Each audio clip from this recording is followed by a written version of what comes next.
예, 안녕하세요. 언노운 페이지를 운영하는 싸이라고 합니다.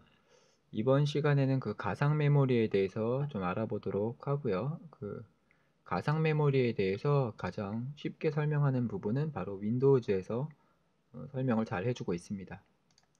그 가상 메모리에 대해서 알아보면 가상 메모리란 페이징 파일은 윈도우즈에서 램처럼 사용하는 하드디스크의 영역입니다라고 설명을 하고 있습니다. 여기에서 이제 가상 메모리를 설명을 하려면 이제 페이징에 대해서도 설명을 해야 되는데요. 이 부분은 이제 포스트에서 글을 통해서 설명을 드리도록 하고요. 일부 포스트에서 물리 메모리처럼 사용하는 가상 메모리로 물리 메모리를 이제 땜빵한다 이런 식으로 표현을 하는데요. 이런 표현이 사실 논란이 있을 수가 있는 거죠. 그래서 가상 메모리의 그 기능적인 측면에서는 속도와 용량으로 이제 생각해 볼 수가 있는데요.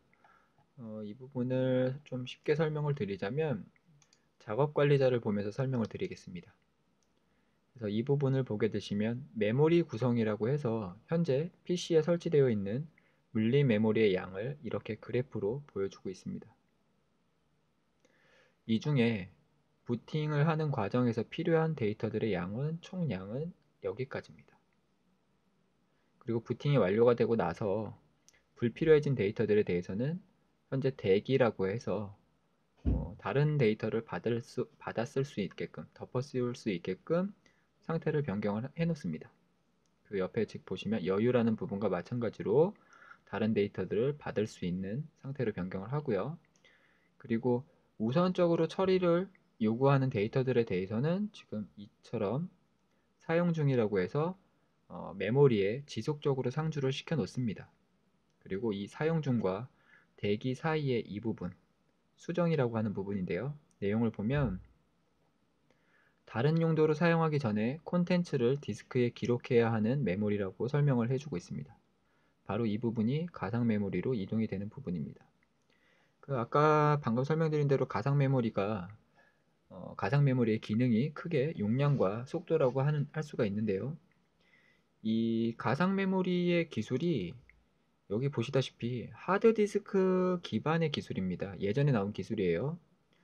그러다 보니까 이 하드디스크에 대해 설명을 드리자면 그 하드디스크는 내부에 플래터의 데이터를 저장을 해서 이 회전 운동을 하면서 필요한 데이터를 헤드가 탐색해서 데이터를 메모리로 불러들입니다. 이러다 보니까 만약에 데이터들이 이렇게 띄엄띄엄 있다고 하면 탐색하는데 속도가 느리겠죠. 그래서 이 가상 메모리 구역을 지정을 해서 자주 쓰는 데이터는 아니고 그렇다고 해서 불필요한 데이터는 아닌 경우를 이제 이 부분을 가상 메모리 부분으로 이제 옮겨 놓고 필요해질 때 이 부분에서 탐색을 하는 거예요. 다른 부분 이제 뭐 예를 들어 이제 다른 데이터들이 있는 구역은 이제 제외하고 가상 메모리 구역만 탐색을 해서 필요한 데이터들을 빠르게 탐색하는 부분입니다. 그런데 이 부분이 왜 이제 의미가 없냐? 바로 SSD가 이제 보급이 되면서 이제 이 부분이 많이 의미가 없어진 거예요. 퇴색된 거예요. 아시다시피 이제 SSD는 내부의 컨트롤러를 통해서 각 데이터의 주소에 직접적으로 빠르게 접속을 합니다. 그러다 보니까 방금 말씀드렸던 이제 하드디스크와는 동작 이제 그런 게 틀린 거죠. 그래서 이런 속도적인 측면에서도 SSD가 대체를 하고 있는 거고요. 그리고 용량적인 측면을 말씀을 드려도 최근에는 이제 그 보통 8기가 이상의 메모리를 구성을 많이 하세요. 예전처럼 뭐 이제 뭐 램 값이 비싸거나 이래서 뭐 메가바이트는 당연히 아니고 이제 기가바이트도 4기가바이트 이하로 PC를 구매하시는 경우는 데스크탑을 구매하시는 경우는 크게 이제 경우가 별로 없죠. 보통들은 8기가 이상 하고요. 그래서 이 용량적인 부분을 보면 지금 보시는 대로 용량이 230메가 정도입니다. 대략 한 뭐 많게는 한 300메가, 400메가까지도 가고 이게 단일 작업을 할 때는 크지가 않아요. 그리고 현재는 지금 아이들 대기 상태이기 때문에 또 이제 그 용량이 더 크지 않은 상태고요. 현재 저는 가상 메모리를 사용하지 않습니다. 그렇기 때문에 이 부분이 좀 더 많이 잡혀 보일 수도 있고요. 처음에 OS를 설치하게 되면 이 부분이 체크가 되어 있으실 거예요. 그래서 보면 모든 드라이브에 대한 페이징 파일 크기를 자동으로 관리, 이렇게 얘기를 하고 있는데요. 이 자동으로 관리하는 크기가 어, 지금 PC에 설치되어 있는 물리 메모리의 약 한 20% 정도를 가상 메모리로 설정을 해줍니다. 권장이라고 해서 이 정도 양을 이제 가상 메모리를 기본 설정하기 때문에 굳이 가상 메모리를 사용하시겠다 하시는 분들은 그냥 이 부분에 체크가 되어 있다고 하시면 크게 신경은 안 쓰셔도 됩니다. 예를 들어 8기가만 하더라도 그 양이 꽤 되기 때문에 지금 보시다시피 이 정도의 양은 충분히 커버가 되는 거죠. 그런데 이 기능이 왜 더 필요하냐? 필요하신 분들도 있어요. 이 부분에 대한 설명을 좀 더 드리자면, 현재 저는 이제 윈도우즈 10 프로 버전을 이용을 하고 있습니다. 이 OS는 마이크로소프트의 윈도우즈 폰이나 엑스박스 같은 자사 플랫폼을 통합하려는 그런 OS예요. 그런 기능 계획이 된. 그러다 보니까 이런 동기화라던가 기능들이 많이 있어요. 불필요한 기능들이. 그래서 부팅만 하게 되더라도 지금 보시다시피 1.9기가의 기본 메모리 점유율을 보여주고 있습니다. 이게 사실 8기가나 16기가 메모리 사용자들한테는 16기가에서는 12% 정도로 큰 의미는 없어요. 그렇지만 이제 4기가 메모리 사용자라고 하면 이제 얘기가 달라지는데요. 4기가 메모리 사용자라고 하면 부팅만 하게 되셔도 기본적으로 50%에 육박하는 점유율을 보여주는 겁니다. 이럴 경우에 여유로 사용할 수 있는 부분이 약 2기가밖에 안 되기 때문에 사실 이 부분의 데이터도 용량도 좀 모자란 거죠. 아쉬운 거죠. 그래서 개인적인 생각으로는 아직까지 그 물리 메모리를 4기가 이하로 사용하시는 분들 내지는 OS를 하드디스크 기반에 설치를 해서 사용하시는 분들한테는 그런 아직까지는 필요한 기술이라고는 생각을 해요. 그렇지만 그런 하드디스크를 쓰지 않고 SSD를 쓴다던가 8기가 이상의 메모리를 사용하신다고 하면 이 부분은 크게 무시하셔도 될 정도의 수준이다. 이렇게 생각이 됩니다. 즉, 용량에 대해서는 이제 기본 메모리를 사용하시는 양이 많이 늘었고, 물론 요즘 최근에는 처리하는 데이터 양도 많이 증가된 건 사실이에요. 그렇지만 제 개인적인 생각으로는 8기가 정도면 무리 없이 사용할 수 있는 용량이라 생각이 되고요. 그리고 속도적인 측면에서도 SSD가 나오면서 이러한 가상 메모리의 그 특징, 기술적인 이제 장점들이 두 가지로 인해서 전부 상쇄가 되는 거죠. 그렇기 때문에 제가 방금 먼저 언급한 물리 메모리 4기가 이하를 사용하시는 분들이나 OS를 하드디스크에 이용하시는 분들이 아니라고 하면 굳이 가상 메모리는 사용 안 하셔도 될 거라 이렇게 생각이 됩니다. 그리고 기본적으로 제가 1.9기가의 점유율을 보여주고 있는데 OS를 설치하고 나면 기본적으로 로딩되는 데이터 양이 약 2기가에서 2.3기가 정도를 이제 보여줍니다. 그러니까 간단하게 무슨 OS 정리, 최적화라고 하면 좀 거창하고 그런 정도의 수준의 작업을 통해서 점유율을 많이 낮출 수 있는 거죠.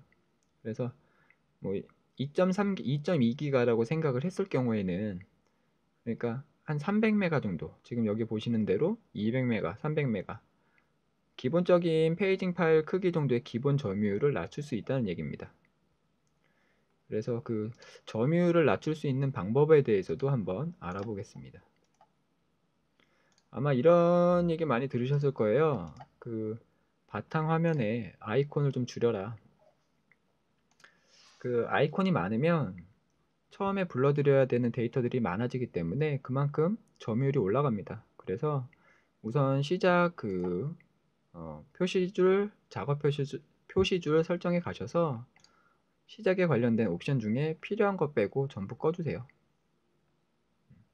그리고 작업 표시줄도 마찬가지로 그 작업 표시줄의 표시할 아이콘과 시스템 아이콘 등을 필요하신 것 이외에는 전부 꺼주시면 좋습니다.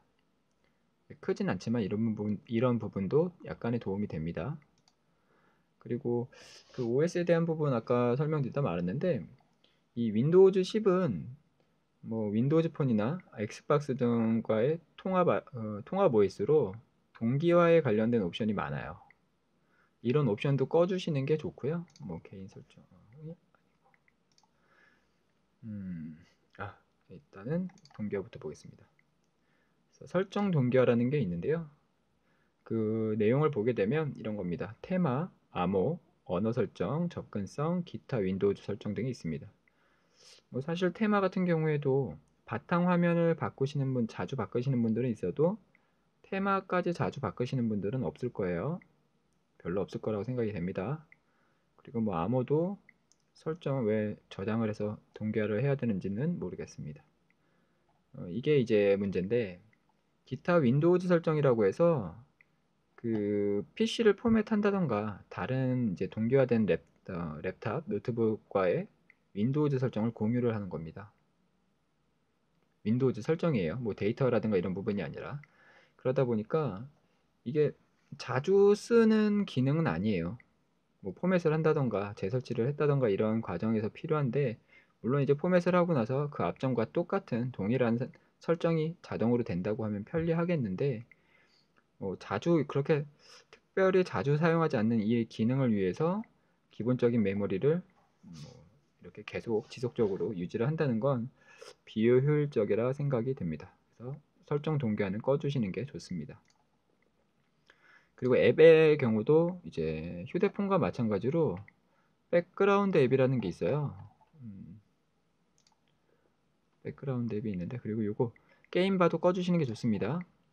이제 게임바는 뭐냐면 게임 클립, 스크린샷, 그리고 브로드캐스트, 뭐 방송 녹음, 녹화 이런 거 같아요. 그러다 보니까 이 부분도 이용 안 하시면 꺼주시는 게 좋고요. 그리고 계정 받고 개인 설정. 오케이. 그래서 여기 보시면 뭐 수동 입력, 피드백 이런 것도 기본으로 해주시고 작업 기록도 꺼주시는 게 좋고요. 그리고 여기 있네요. 백그라운드 앱이라고 있는데, 그 OS를 처음 설치하시면 기본 제공되는 앱들이 이게 백그라운드 앱으로 다 설정이 되어 있어요. 다 켜 있어요.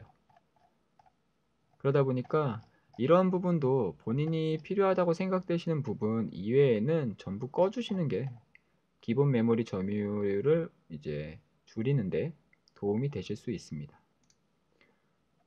그 밖에 뭐 이런 것도 있어요. 배달 최적화 이런 것도 있고, 뭐가 있을까요? 하여튼 이런 부분을 좀 줄여주시면 좀 좋고요. 아까 그 동기화라는 부분에 말씀을 드렸는데, 그 원드라이브라는 게 있습니다. 그 애플에 이제 비교를 하면 아이클라우드와 마찬가지로 동일한 계정, 이제 마이크로소프트 계정을 통해서 각 장치 간에 이제 데이터를 공유하는 건데요. 이거 사용 안 하신다고 하면 꺼주시는 게 좋습니다. 기본적으로 로딩이 되니까요. 그래서 설정에서는 그 계정 로그아웃을 해주시고 자동 실행을 이제 체크를 지워주시면 자동 로딩은 안 됩니다. 이런 것도 꺼주시는 게 좋고, 그리고 이제 저런 거 있습니다. 그 시스템에 보면 예약되어 있는 경우가 있어요.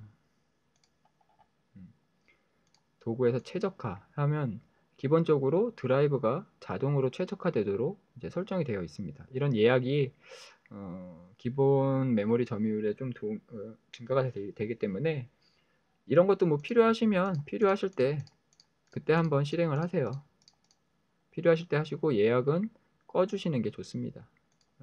이것과 마찬가지로 바이러스 백신도 이제 보통도 실시간 검색과 예약 검사도 이제 보통 기능을 켜두시는데 이런 부분도 꺼주시는 게 좋습니다. 실시간 체크는 이제 그냥 두시고 정밀 검사, 예약 검사 이런 부분도 체크를 지워주시는 게 조금은 도움이 됩니다. 필요하실 때 그냥 하세요. 이러한 사소한 것들과 이제 아까 그 작업 관리자를 보게 되면 시작 프로그램이라는 게 있어요. 기본적으로 설치되어 있는 그 프로그램들 중에 부팅 시 이제 자동 로딩되는 부분이 있는데, 불필요하다고 생각되시는 부분들은 그냥 사용 안 함으로 이렇게 변경을 해주세요. 그러면 아까 보시다시피 기본 메모리 점유율을 뭐 많이는 아니지만 적게나마 이 정도 양을 줄일 수 있는 그런 사소한 팁이었습니다. 영상은 이렇게 마치도록 하고요. 나머지는 포스트를 통해서 글로 설명을 드리겠습니다. 예, 시청해 주셔서 감사합니다.